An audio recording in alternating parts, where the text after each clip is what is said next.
অত্যাবশ্যকীয় সাংসারিক কিছু টিপস জেনে রাখুন, পরে কাজে লাগবে। নিজে শিখুন, অন্যকে জানার সুযোগ দিন। গরু বা মোষের দুধ ঠিক সময় গরম না করলে দুধটা কেটে যাবার ভয় থাকে।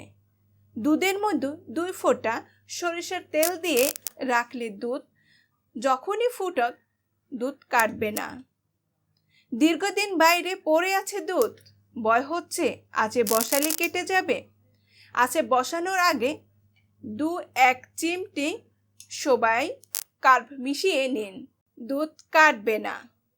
দুধ পড়ে গেলে বা দুধ থেকে পোড়া গন্ধ দূর করতে হলে তাতে পান পাতা ফেলে দিন, কিছুক্ষণ ফুটিয়ে নিন, পোড়া গন্ধ কেটে যাবে।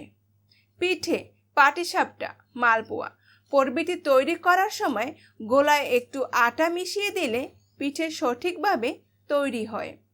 চালের গুঁড়ো পিঠে করলে সাধারণত শক্ত হয়। পিঠে করার আগে যদি চালের গুঁড়োতে কিছুটা খই মাখিয়ে নেওয়া হয় তবে পিঠে নরম হয় এবং খেতে ভালো লাগে। কেক, পুডিংয়ের উপর বাদাম, কাজু বা কিশমিশ সাজিয়ে দেওয়ার আগে ধুয়ে কিছুক্ষণ ভিজিয়ে রাখলে পরে খসে যাবার ভয় থাকে না। কাস্টার্ড তৈরির সময় কাপ যদি দুধে 2-3 চামচ মিল্ক পাউডার গুলে নেন তবে চমৎকার স্বাদ আসবে। তৈরির পর মোটা চিনির দানা যদি ছড়িয়ে দেন কাস্টার্ডের স্বর পড়বে না।